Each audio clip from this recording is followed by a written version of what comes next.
Hello everybody and welcome back to my channel. I wanted to do something new. I know I usually do a lot of movie reviews on this channel. It's kind of like my main content, but I just thought I am a historian. I have a degree. This one, if you didn't know, it literally says Utah Valley University, Bachelor's of Science, History and Social Studies Education. So I'm a historian, if you didn't know. I thought I would put my degree to good use and do some research and find like the history and the background of a lot of different characters that I really like within a bunch of different movies. And I wanted to start a new series on my channel where I go into the history, and I want to call it Character History. So this is the first installment of Character History, and it's starting with Nick Fury. So let's get into it. We got some of my thoughts and opinions and stuff about the MCU and the movies in here, but I absolutely love Marvel and the MCU, so I thought it would be good to start with one of the characters. And because Secret Invasion is coming out on a weekly basis, I actually did review the first episode, I thought it would be fun to start with Nick Fury. I found like a lot of cool, interesting things that I think we should talk about, as well as like the timeline of Nick Fury. We should like get to know him a little bit more. Bro, I like don't even like Nick Fury that much, and I literally spent so freaking long researching this video. Like I spent more time researching this fictional man than I did on my final history thesis. So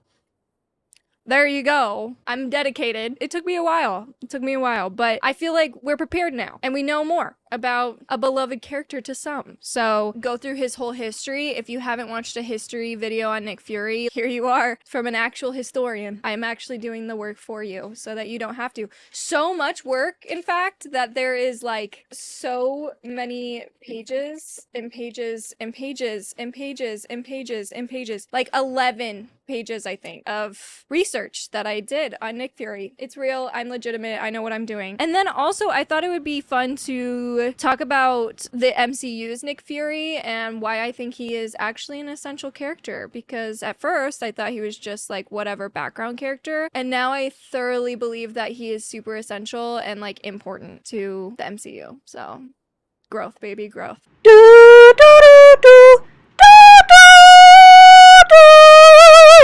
One thing that I saw that was like super freaking interesting is that Nick Fury used to be white. So that was literally one Google search, by the way. All you had to do is Google search Nick Fury history, and that's the first thing that pops up. So I promise you I do go more in depth. Also, he works really closely with Logan, like James Howlett, Wolverine. If you know who I am and you know me, which none of you do, but if you did, you would know that Wolverine is actually my favorite Marvel character of all time. If we're just strictly talking about the MCU, it's Iron Man. But just like Marvel in general, Logan and the Wolverine has always been my favorites. Even X-Men Origins. Don't judge me. So when I found that out, I just like, I did another deep dive of every single time Wolverine and Nick Fury were together. So I thought that was cool. I digress.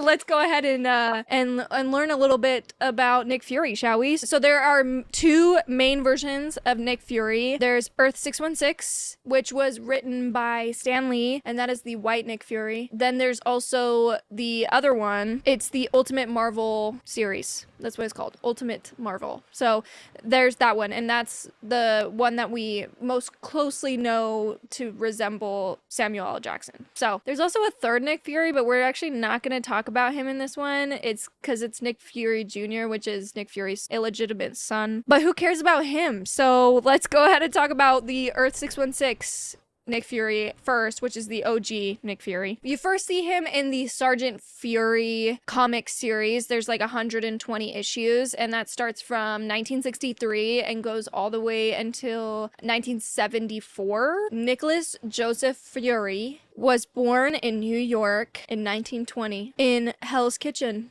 which if you're a Daredevil fan, you know that Hell's Kitchen is a cool place. That was cool to learn. I was like, whoa, Hell's Kitchen, nice. It all circles back. The continuity is there. And he grew up a simple boy, watching TV, not watching TV because it was the 1920s, listening to the radio. Yeah, I literally don't know any of that. I just made that shit up because I don't know what happened when he was a little boy. I just knew what happened when he was a man. So let's get into the real stuff. He was in enlisted in the army during World War II, right? So he was so good that he got promoted to sergeant. And when he was promoted to sergeant, he started his own special operatives team called the Howling Commandos. If you have seen any Marvel movies, which if you're on this video, I feel like you have to have seen like everything, right? Wow, this fan is just making me like, oh baby, baby, how was I supposed to know?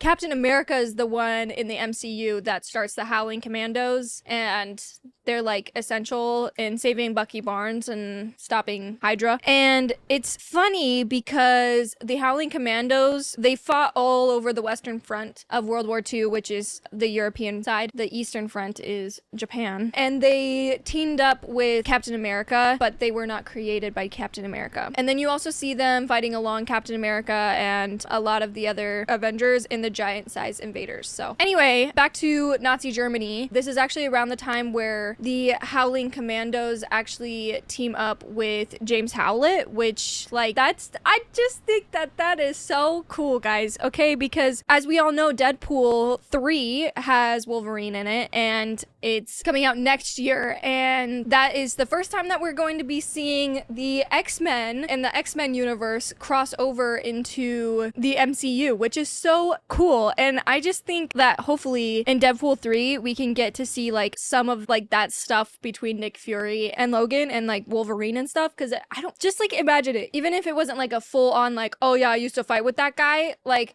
just like a little nod to it in the Deadpool way, you know, funny little like side note or something like that. Like, come on, it would be so great for all of us super nerds out there, right? Also along that time, he lost his eye by getting a grenade thrown at him. He catches the grenade and he throws it back, but then it like blows up and the shrapnel goes into his left eye. That is why he starts wearing an eye patch. And because he was injured, he leaves, and or like the war is over. And so he leaves and he joins the CIA, which as a historian, I gotta say, and like kind of do a sidebar here, the CIA is kind of responsible for a lot of the wars after World War II. So ask your history teachers about that one, kids. He went into the CIA and the OSS and he was made a colonel. That is when he became head of SHIELD in the original comics. That's pretty much the end of the story, except for also, side note, Stan Lee and Kirby, they wanted to take Nick Fury out of World War II setting and put him into like the more modern times comic books. And so they modernized him and kind of made him into like a James Bond spy,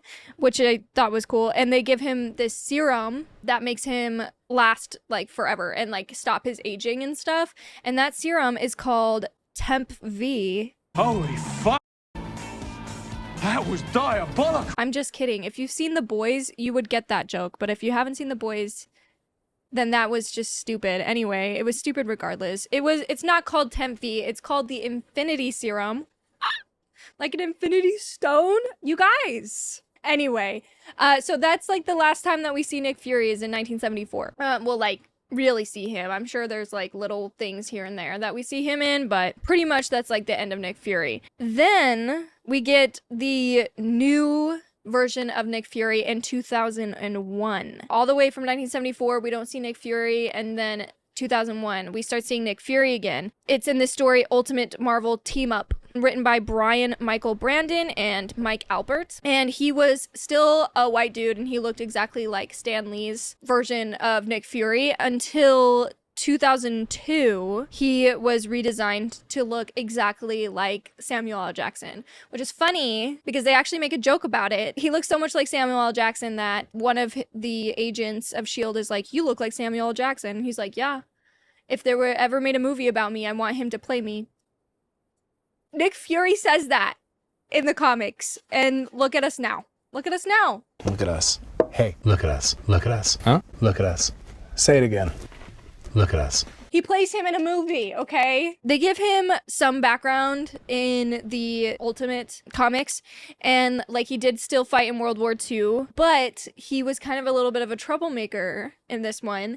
And there's this one snippet of a comic that he was in Sicily and he meets James Howlett and also a relative of Fisk, like Wilson Fisk. Is it Wilson? Oh, whatever. He meets James Howlett there, and sidebar again, I'm so sorry. But if you've ever seen X-Men Origins, listen, okay. Listen, I know X-Men Origins Wolverine is not good, but it is, I don't know. I watched it when I was a little kid, and I thought it was fun, and I enjoyed it, so part of me still loves it, all right? Would I recommend it to anybody? No. Do I still watch it sometimes?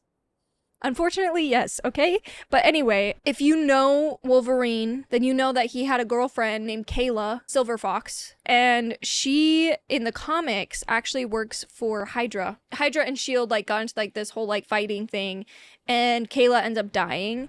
And because Nick cared for James so much, Wolverine so much, he told her where Kayla was, and so that Wolverine can go and take Kayla and bury her.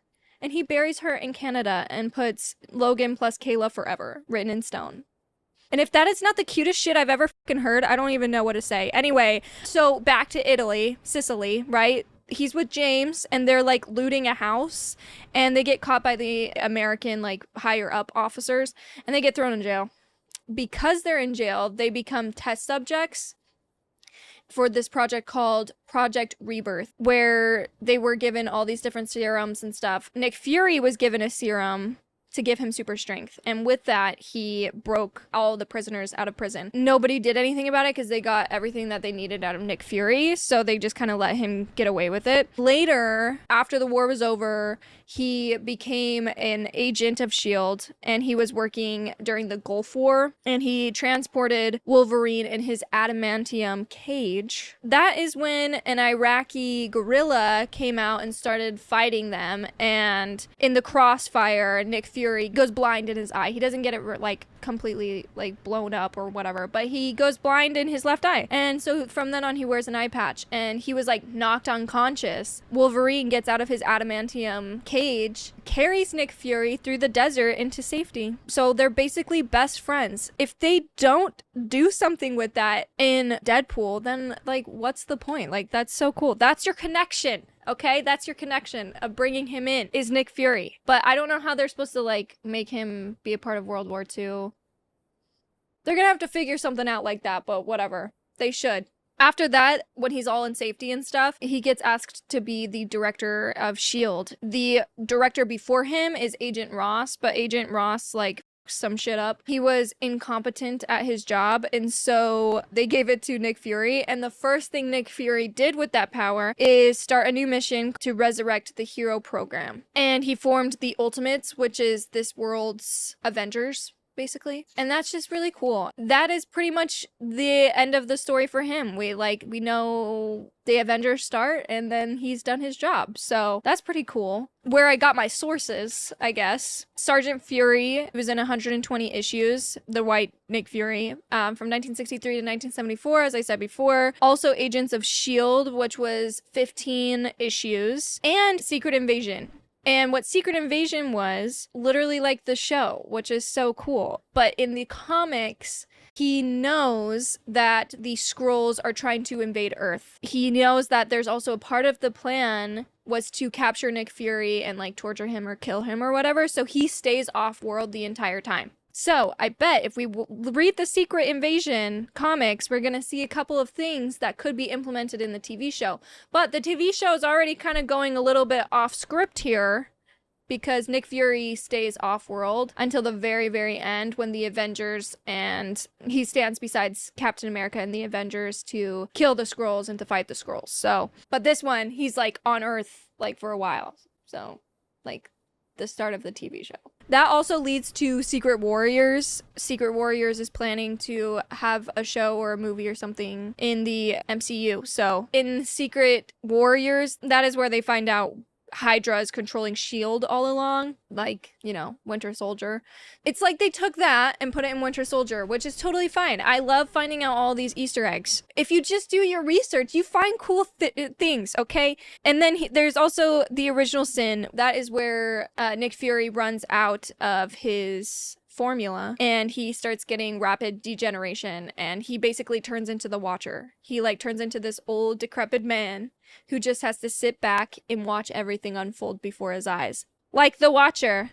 That's pretty freaking cool, if you ask me. I don't know. You tell me, okay? Because I did all this research, I thought it would also be fair to kind of take a look back at the MCU and Earth 9999999999999, however many nines there are, our current MCU, and kind of do a little bit of a second deep dive into the Nick Fury that we know on the screen. Kind of have a little bit more open eyes as him as a character, because now I know so much more about him. We get Nick Fury in phase 1, right? He is just kind of a background character. We only see him in the after credit scenes of Iron Man 1. He gets a lot more screen time in Iron Man 2. But Hulk, Thor, Captain America, he's just kind of the background character, or not even a background character.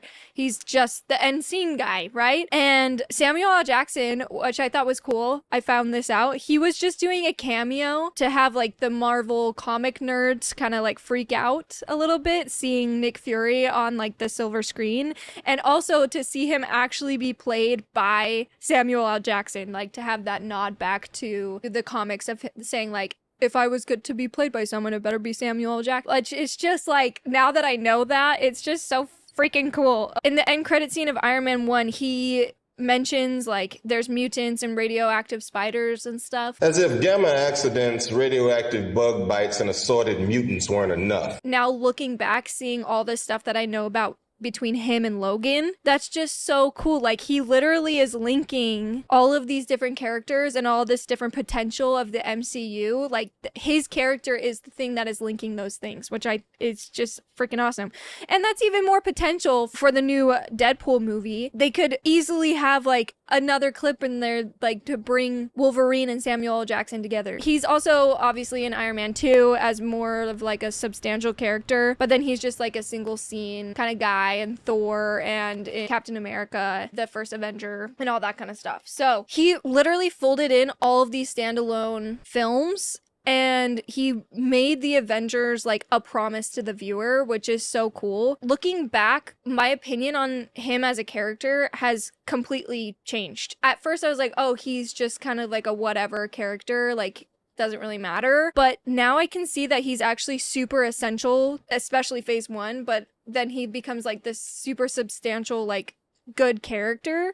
And I take back everything that I said about not liking him and not really caring about him. Like, he's so cool. I actually always say to like my friend in like my family and literally anybody who will listen to me that the Avengers phase 1 through 3, they had a lot of like standalone films. Obviously, like we get to the first Iron Man, we get the first Captain America, Hulk, Guardians of the Galaxy. Like, we have all these like standalone world building type films, but they all link together and they all have something in common, so that when we get to these big Avengers level group films, they are all connected because we've seen that connection perfectly in the standalone films, you know? Like with phase 3, at the end of almost every single phase 3 movie, we get something with an Infinity Stone, or we get something with Thanos, or, you know, like there's something there, so that when we get to Infinity War and Endgame, it's set up perfectly and we know where we were going, and there's like a clear line. Now that I have all this information with Nick Fury's character, he is that link for phase 1 and a little bit into phase 2. Like, he is the link because he shows up at the end of Iron Man. He shows up at the end of Thor, the first Avenger. He's really like the catalyst that brings all of these movies together. And without him, phase 1 would have felt like, oh, it's just a bunch of cool Marvel films, but like they don't link together at all. I did all this research and they couldn't have been connected without Nick Fury. They really couldn't have, which is why phase 4, honestly, I feel like this is why phase 4 has honestly kind of sucked, because there's so many like one-offs and none of them really seem to be like linking that same way. Like phase 1, they're all linked by Nick Fury. Phase 3, they're all linked by Infinity Stones. Like, it just seems lost. Like, they're not linked at all. Like, I guess there's some that are linked, you know, like Spider-Man, WandaVision, Loki, they are all kind of linked to Multiverse of Madness. Like those ones are kind of linked with different universes and all that kind of stuff. Then you also have like Eternals and Shang-Chi and Miss Marvel, which like they don't seem to be going anywhere. They don't fit in with the multiverse narrative. They don't fit in with like any sort of narrative other than Shang-Chi kind of is connected to Hulk and She-Hulk a little bit because we get, you know, the Abomination and She-Hulk is linked to that and all that kind of stuff, but it still just doesn't feel like there's anything like substantial connecting them. And then we also get like Falcon and the Winter Soldier and Black Widow. They are connected by Val, but like why? Like it just doesn't. I understand like they're going to have their own movie in a couple of years or next year, but it still just seems like, okay, that's great. We get to see Bucky and we get to see Yelena in Val's form of Avengers. But then where does Eternals land? Where does Shang-Chi land? Where does Miss Marvel land? Like all of these things, they just don't seem like they connect and they're not cohesive. I understand that there is a need for secular like one-off movies. I understand that. But with the Marvel formula that we have been seeing from phase 1 all the way to phase 3, there are standalone films, but they all still connect in some way. And I feel like they're trying to do that with Val, and they tried to do that with Multiverse of Madness. They still just fall flat. Like they need to get that formula back and really perfect that formula within this next phase, or else everybody's just gonna have that same hatred of phase 4 and like, why am I watching it? And I'm having like superhero fatigue. We don't need to have superhero fatigue. Anyway, I'm literally rambling on and on and on and on. The cohesion and the melding in each of these films from phase 1 to 3, they seem so purposeful as both like standalone as well as group movies, if that makes any sense. But let's get back to Nick Fury.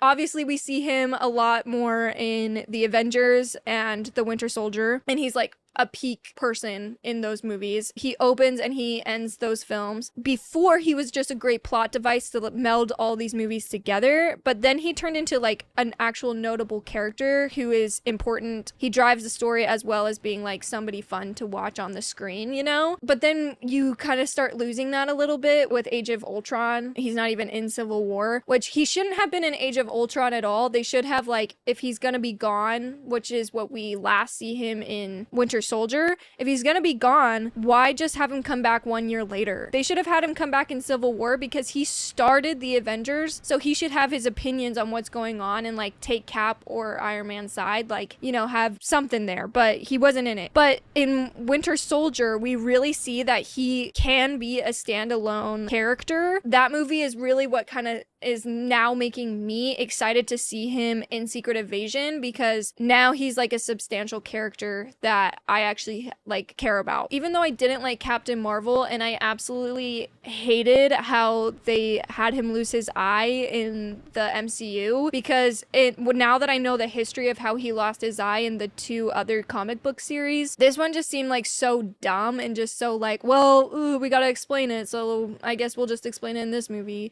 Like, no, like set it up to be this bigger thing and this cooler thing. Don't just have it be this stupid cat from Captain Marvel. What I will say is that I do like that he brought Captain Marvel into the MCU, and they were trying to do that same formula again, but I think the reason why it kind of fell a little bit flat this time is because now you made him an essential character, and then you don't show him in Infinity War until the end credit scene where he's just bringing in Captain Marvel. What they should have done is either just made him that plot driver that brings the Avengers together at the end of each end credit scene, or made him an essential character in Infinity War so it didn't just like be like, ugh, that's the only reason why we have Captain Marvel, and that's the only reason why he was in this film. But then we also get him in Spider-Man Far From Home, but he's just a Skrull the entire time. So he's actually not in, but he is, like, it's Samuel L. Jackson, but it's not like Nick Fury, right? And he's like definitely not essential in that, and they should have utilized him a little bit more, or just like either have him in it and have him actually be Nick Fury, or have him actually be communicating with Talos the entire time so that we can see he's off-world. That's just more complaints for me, but whatever. I just think it wasn't very clever how they made him Talos the entire time. It still links Captain Marvel to Far From Home to Secret Invasion, so the links are there. The links make sense.